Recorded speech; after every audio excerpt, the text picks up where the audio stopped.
La garde à vue en droit positif congolais. Bonjour à tous et bienvenue dans cette vidéo. Aujourd'hui, nous allons parler d'une mesure privative des libertés qui n'est ni autre que la garde à vue. Alors, retenons que la liberté individuelle est la règle, et bien la détention en est l'exception. Article 17 alinéa 1 de la Constitution.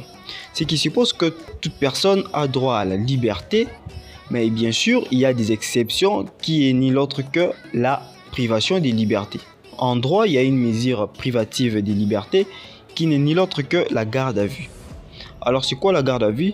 La garde à vue est une mesure privative des libertés, comme nous venons de le souligner, sur une personne auteur présumé d'une infraction.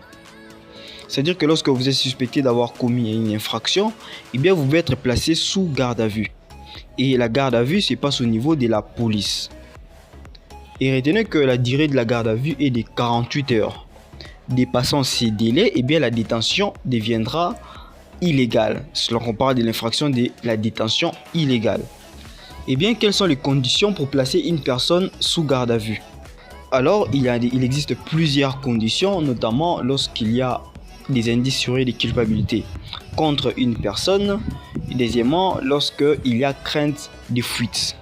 Eh bien, il y en a plusieurs, vous pouvez mettre dans les commentaires et me dire ce que vous en pensez.